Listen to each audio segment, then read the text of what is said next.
So the name of my presentation today is Dystopian Days, the Pollinator District. I am Caitlin Call, a senior biology major at Aurora University. My presentation is coming out of the Department of Environmental Studies for the science-based part and Department of English for the humanities-based part. So just a little bit about me. As I said, I'm a senior biology major. I am working on getting into Simon Fraser University out of Canada to work on getting a Master's of Science in Ecological Restoration. Quick rundown of my presentation. The first part is going to be the science-based part with the research on the Roseanne geranium that I completed last semester, followed by pollinator decline and the issues of pollinator decline, pollinator legislation that's been passed, food production, and how you can help the issue. So the first part is the experiment that I completed last semester through my plant-animal interactions class. I used the Roseanne geranium, which is pictured on the right as that purple flower, and I wanted to determine if there was a relationship between anthers, which are the part in the middle, and then nectar guides, which are the pink lines on the flower petals. Nectar guides act as a roadmap for insects to get to the nectar. They can see the lines and it guides them directly to the middle, which is the pistil, which I will go over in the following slides. And it's right under the anthers. So the anthers produce pollen, which surrounds the pistil, which is where the nectar is located. And I thought that this experiment would be beneficial because if I could find a flower that produced more pollen that spread more often because of the increased insects, because of the clear nectar guides, there would be more flowers to reproduce to create more food for pollinators. So as I said, the nectar guides are those pink lines on the petals, and then the anthers are in the middle, and the anthers are the part that produces pollen. So the process of pollination is carried out when pollen from the anthers, which are highlighted in blue on either side, get on the stigma, which is in the middle and is the top part of the pistil, which is where the nectar is located, which is circled. And then the nectaries on the bottom that are highlighted in yellow are the part that produce and store the nectar in the flower. Methods to carry out my experiment. I used the Morton Arboretum, which is a center for tree science and plant exploration in Illinois.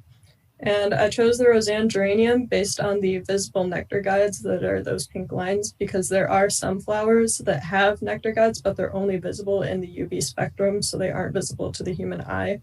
And then I used flowers that were mature and tall because the immature flowers would skew my results by not having the correct number of anthers or correct number of nectar guides since they weren't fully developed.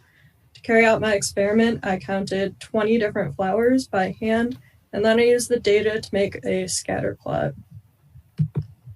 It's the scatter plot that created the purple, which is anther gene 1, and the blue, which is anther gene 2, was not expected. I thought it would all be one gene, but I found that there were 2 genes. And there is a positive relationship between the number of anthers and the number of nectar guides, which basically means that they correlate with each other. And you can tell that based on the dots lining up pretty straight along the regression lines. So pollinator decline, some of the issues that they're facing right now is habitat loss from industrialization. Bees specifically are facing colony collapse disorder, which is a phenomenon when the worker bees suddenly disappear and die off and only the queen is left. And that is an issue because the queen doesn't have the nectar to be able to raise the immature bees. So they die off because the worker bees are what provide the nectar for the queen to be able to raise the bees. Pesticides are also a major issue, specifically neonicotinoids, which are a strain of nicotine because they're highly toxic to pollinators, and when they come in contact, they die off. Climate change is also a big issue because as the temperatures warm, the flowers are blooming sooner in the season, and the flowers provide the pollen and nectar to feed the pollinators. So when they bloom earlier, by the time the bees and pollinators are mature enough to go look for food, there isn't any left because blooming season has ended. And then non-native plants are also an issue because when they are more prevalent than native plants, it causes pollinators to travel more over to the native plants because there's more of them, and those are less nutritious and less compatible with pollinators. An example of that would be monarch butterflies, because they can only lay their eggs and raise their youth on milkweed, and if the non-native plants are more prevalent than the milkweed, they would not be able to raise their young. It matters because over 80% of the world's flowering plants require a pollinator to reproduce, according to the US Forest Service. The National Conference of State Legislators says that in 2017, there were 2.88 million honeybee colonies in the US, down from 12% from the 3.28 million colonies in the country in 2012, which was a direct correlation with colony collapse disorder that bees are facing right now.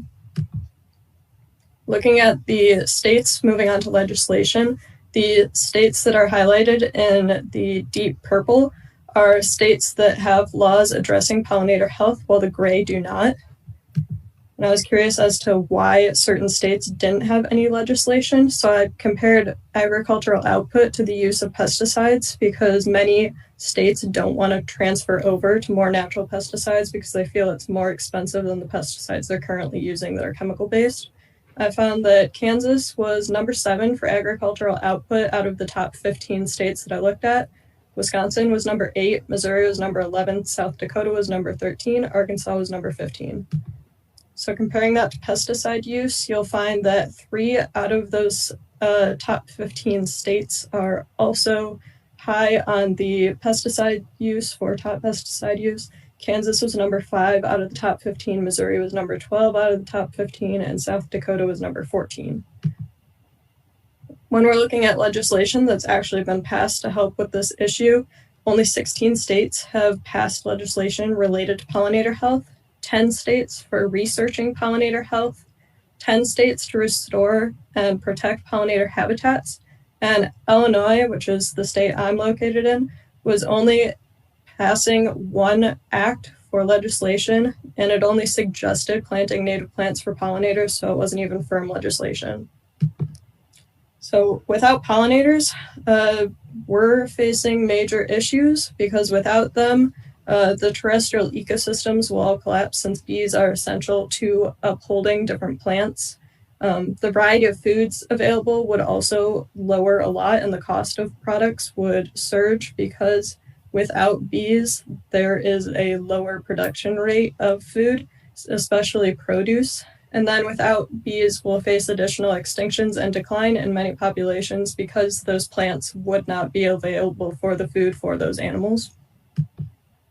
When we're looking at what would happen if we lost all of our pollinators, some of our options for pollination of the future would be paintbrushes for self-pollination, which is literally when pollen is taken from one plant by hand and then put on another plant also by hand. It takes forever, and it is not a great method, although some countries are currently trying to use that. Drones, which was created by a student in 2017, and that is the yellow and black one right in the middle.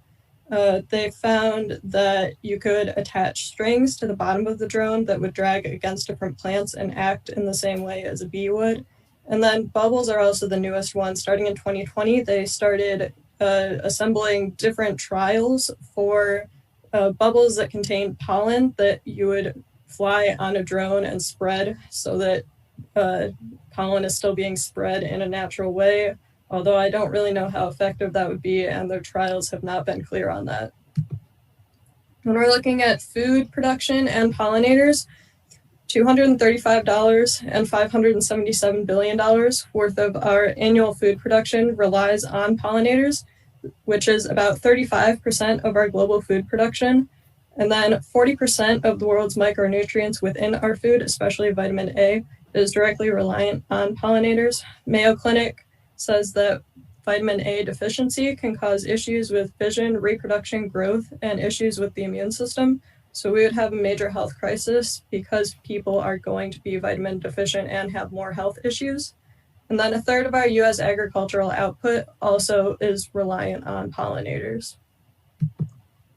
To give you a visual of what it would look like if we didn't have pollinators anymore, the picture on the left is your current choice in produce at your grocery store, and the picture on the right is your choice without bees. So you can see about 3/4 of that produce would be gone without bees and other pollinators.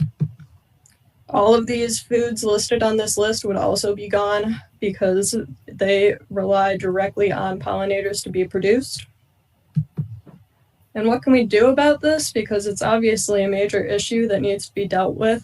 The first one is you can plant native species in your yard and remove those non-native species so that those plants are available for pollinators that rely on them, especially those monarch butterflies.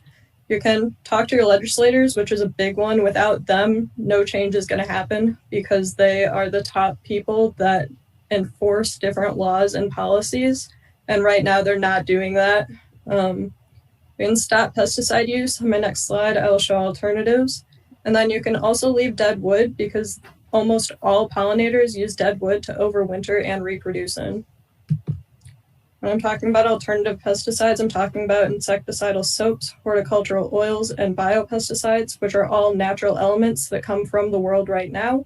And then the pictures on the left are all of those different options, and I found all of them on Amazon for under $20. So it really is not that expensive to switch over to natural-based pesticide over chemical-based pesticide. And I want to thank Johns Hopkins Symposium organizers and board members for allowing me to present today. Erin McMahon, through the Morton Arboretum, who opened up the grounds for me to carry out my research. Without her, I wouldn't even be talking to you guys right now because I wouldn't have been able to do this project. Bridget Barclay, who is my instructor for environmental writing and encouraged me to start presenting. She also told me about this conference and helped me get registered for it. William Martin, who is through the Department of Biology, helped me with my data analysis and scatterplot. We are out of time, but okay. I think yeah, I mean, I'm wrapping up. Yeah. So, thank you.